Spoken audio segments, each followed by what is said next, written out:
Импичмент Байдену? Зеленский в Штатах. Что принесет его визит? Еще одна страна неожиданно против Украины в ЕС. А МВФ готовит прогноз по худшему сценарию войны в Украине. Обо всем этом расскажу подробнее в эфире Нехта. Самые важные и интересные новости. Йеменские хуситы атаковали еще одно неизраильское судно. Говорят, все это в защиту Палестины. Йеменские силы не прибегали к атаке на норвежское судно с нефтью, пока его экипаж не отклонил все предупредительные призывы. О чем говорил Зеленский в Штатах и почему в Кремле пришлось отвечать? Изменить ситуацию на поле боя это не может. И изменить ход продвижения специальной военной операции это тоже не сможет.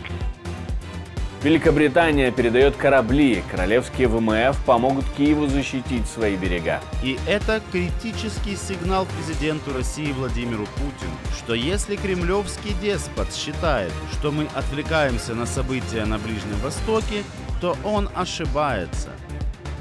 Спасибо, что смотрите, спасибо вам за доверие, не забывайте ставить лайки, не забывайте оставлять комментарии, не забывайте подписываться на канал, это очень важно, ведь так нас с вами становится больше. Поехали! Путин подписал закон о ратификации еще одного соглашения с Белоруссией. Это соглашение предусматривает создание совместных учебно-боевых центров. К слову, Минск снова продлил военные учения на территории республики. Подписанные Путиным документы также содержат протокол изменений в совместном обеспечении региональной безопасности. Что это значит, нам, скорее всего, еще предстоит узнать. Президент Украины встретился со своим американским коллегой и даже обратился к сенаторам. Все это многие называют второй попыткой достучаться до американских законодателей. И хоть со второй попытки проголосовать за выделение средств для Украины.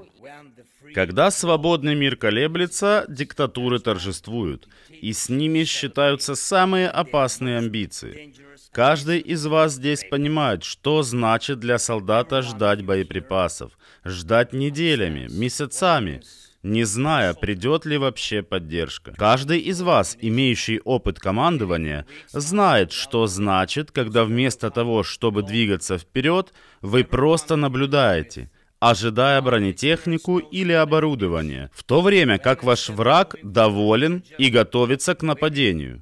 Любой из вас, у кого сын или дочь находятся в зоне боевых действий, просто не поймет, если им скажут, что защита жизней может подождать, потому что есть еще немного дебатов. Скажу вам откровенно, друзья, если кого-то и вдохновляют нерешенные вопросы на Капитолийском холме, так это Путина и его больную клику. На это, конечно же, отреагировала и клика в Кремле, где, как обычно, важнее то, что происходит у соседа, чем дома. Разумеется, следить будем очень внимательно. Здесь, конечно, всем важно понимать, что вкачанные десятки миллиардов долларов в Украину не помогли ей получить какой-то успех на поле боя. Собственно, на это же фиаско будут обречены и другие десятки миллиардов долларов, которые Украина хочет, чтобы вкачали в ее экономику.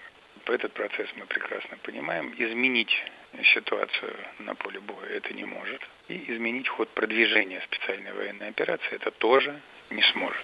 Повлияет ли спор республиканцев и демократов на украинский фронт? И в принципе, существует ли этот спор? Да, возможно, республиканцы более жестко ставят вопросы о наличии стратегического плана Украины и союзников на следующий год. И вот последнюю неделю именно контуры этого стратегического плана мы начинаем где-то понимать по намекам. Мы же понимаем, что сам план он будет секретным, для того, чтобы враги не догадались и не противодействовали. Но сейчас говорится о укреплении обороны, об усилении высокоточных дальних ударов, о усилении дипломатической работы. То есть все это обсуждается за закрытыми дверями сейчас на различных уровнях между украинскими делегациями и американской делегацией. К слову, президент Украины назвал количество военнослужащих сухопутных войск Вооруженных сил Украины. 600 тысяч бойцов служат в разных родах войск. Многие из них отмечены государственными наградами, говорит об этом президент Украины в День сухопутных войск страны. И мы присоединяемся к поздравлениям, к слову. Кому может быть не до поздравлений, это Джо Байдену. Как это ни странно, Reuters пишет о том, что Палата представителей Соединенных Штатов Америки может проголосовать за формализацию расследования по импичменту президента. Ожидается, что контролируемая республиканцами Палата представителей США проголосует за официальное расследование по импичменту президента-демократа Джо Байдена. Обвиняют Байдена и его семью в неправомерном получении прибыли от политических решений, в которых Байден принимал участие как вице-президент во время правления президента Барака Обамы. Проголосовать об этом смогут в четверг. Хакерская атака на одну из самых крупных мобильных сетей Украины удалось положить всю сеть. Масштабный сбой у одного из самых крупных украинских мобильных операторов Киевстара перестала работать сеть полностью, сайт и все сервисы компании практически на весь день. После решения текущей проблемы мы обсудим со всеми мобильными операторами, как можно дальше уберечься от аналогичных ситуаций и защитить пользователей от неожиданных проблем со связью. Представители компании уже обратились к абонентам, они предложили перейти в национальный роуминг, то есть поменять сеть внутри страны, но это тоже не произошло, это тоже не получилось сделать, что говорит о масштабности проблемы. В Минцифры обещают все починить и сделать так, чтобы подобных проблем больше не возникало. Тем не менее, такую атаку можно считать одной из самых массовых за последнее время, ведь пострадали абоненты по всей стране. Утром 12 декабря сеть связи Киевстара стала мишенью мощной хакерской атаки, что стало причиной технического сбоя, в результате которого временно недоступны услуги связи и доступа в интернет. В то время, когда мы с вами записываем это видео, второй крупный оператор Vodafone тоже заявляет о DDoS-атаке. Вместе с ним не менее крупный цифровой банк Монобанк тоже под атакой, по крайней мере по заявлениям его собственника. Очередь на восстановление будет длинной. Йеменские хуситы атаковали норвежский танкер. Танкер «Стринда» был атакован ракетой, выпущенной с контролируемой хуситами территории в Йемене. На судне разгорелся пожар, к нему подошел американский эсминец для оказания помощи. Российские телеграм-каналы пишут о том, что танкер шел с нефтью в Израиль. Йеменские силы не прибегали к атаке на норвежское судно с нефтью, пока его экипаж не отклонил все предупредительные призывы. Вооруженные силы Йемена без колебаний нанесут удар по любому судну, которое нарушит то, что было сказано в предыдущих заявлениях. Йеменские вооруженные силы подтверждают, что они продолжают препятствовать плаванию в Арабском и Красном морях всех судов, всех национальностей, направляющихся в израильские порты до тех пор, пока они доставят продовольствие и медикаменты, в которых нуждаются наши стойкие братья в секторе Газа. Бог свидетель моих слов. Австрия выступила против начала переговоров с Украиной о вступлении в ЕС. До того подобное мнение высказывали в Венгрии и Словакии. Федеральный канцлер Карл Нехаммер говорит, что Украина не должна пользоваться привилегиями по сравнению с остальными странами, и привел в пример Боснию и Герцеговину, которая и хочет вступить, но им никто не предлагает. Еще канцлер отказался поддержать выделение 50 миллиардов евро в помощь Украине. Ну а к слову, Международный валютный фонд разработал 3 сценария для продолжения поддержки Киеву в зависимости от длительности войны. Это базовый, негативный и позитивный сценарий. Базовый вариант рассчитан на то, что война закончится к концу 2024 года. Негативный допускает вариант окончания войны в 2025 и падения ВВП на 5% с последующим нулевым ростом. И позитивный сценарий тоже есть, но он включает рост инвестиций и экономики при замедлении темпов боевых действий.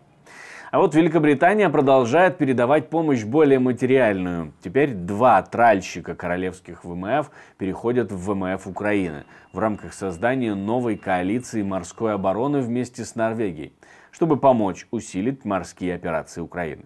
2 противоминных корабля класса Sandown позволят Украине лучше противостоять угрозе со стороны российских морских мин и восстановить экспортные маршруты через Черное море. Сегодня я могу объявить о том, что Великобритания дарит 23 рейдовых корабля и 20 амфибийных машин быстрого развертывания «Викинг». Я также могу сообщить, что мы поддерживаем Украину в приобретении 2 противоминных кораблей у Великобритании. И это критический сигнал президенту России Владимиру Путину, что если кремлевский деспот считает, что мы отвлекаемся на события на Ближнем Востоке, то он ошибается. Этот момент — тревожный звонок для Запада.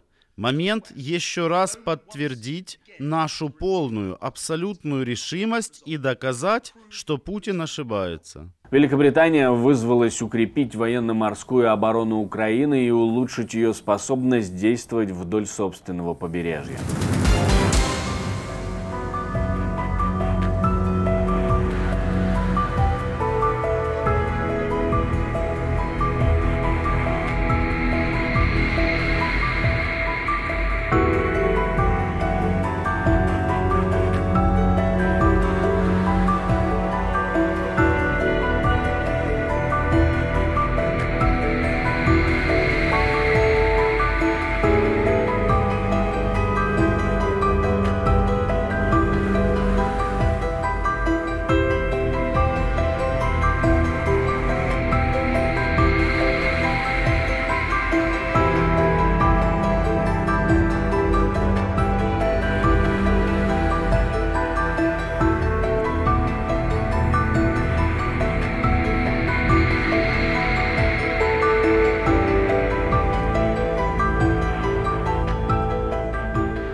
Спасибо, что смотрите, спасибо за доверие, не забывайте ставить лайки, не забывайте оставлять комментарии, делать репосты и подписываться на канал. Это очень важно для нас и совсем не сложно для вас. На этом все, до встречи, хороших вам новостей.